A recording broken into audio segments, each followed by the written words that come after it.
Қайырлы күн баршаңызға, менің каналыма қош келдіңіздер.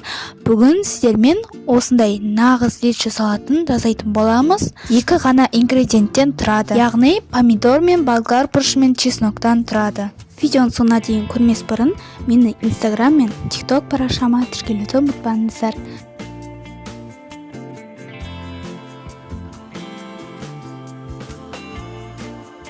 Ең алдымен помидорды қиғаштап тураймыз. Сұйық май қоспаймын, сұйық май қосуға да болады. Өз еркіңізде, мөлшерін описанияда қалдырдым. Барлығын үлкен ысқа турап аламыз. Газды орташа отқа қойып қайнатамыз. Асты жабыс қалмасын. Қайнаған соң қатты отқа қоямыз. Астын қозғап қойыңыздар, жабыс қалмасын. Ал қызыл болгар бұрышын 4 бұрыштап тураймыз. Болгар бұрышының қызыл қанық піскен түрін алған дұрыс.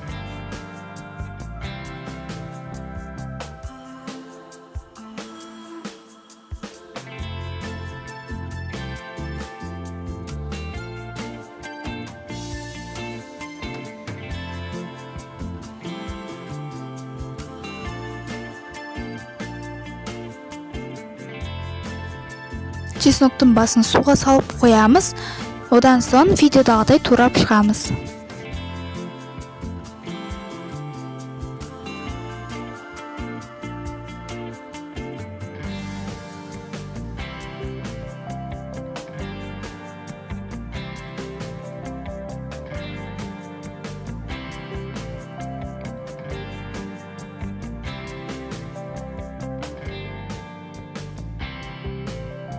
Енді кинзаны видеодағыдай турап шығатын боламыз.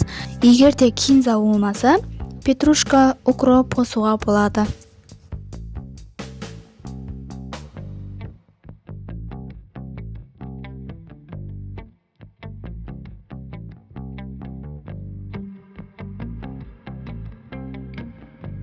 Қызанақтың өзін 45 минуттай қайнатып алдым.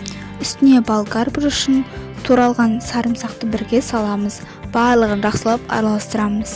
Араластырып болғаннан кейін қатты отқа қойып қайнатамыз. Болгар бұрышын салғанда қайнамай қалады, сол үшін отын қаттыға қойып аламыз.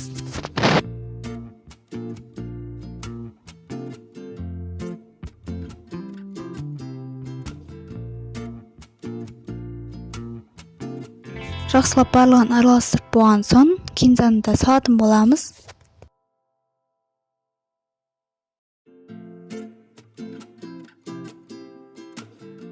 Кинзаны салдым, енді үстіне 3 ас қасық толтырмай тұз салатын боламыз. 2 ас қасықтан кейін тұзын көріп аласыздар. Болгар бұрышы 30 минуттай қайнасын.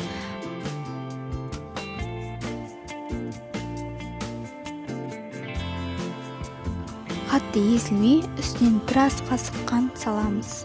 Бұл қызанақ қышқыл болмас үшін. Енді банканы, крышканы тазартып, стерильдеп қоямыз.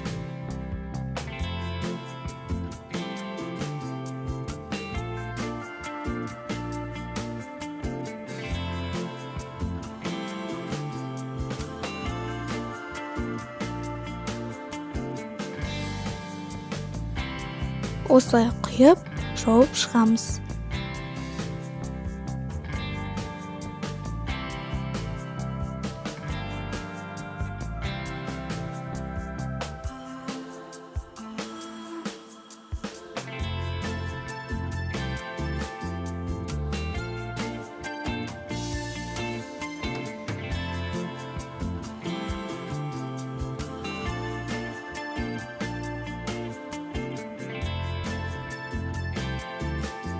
Жалпы барлығын 1,5 сағат қайнаттым. Жасап көріңіздер.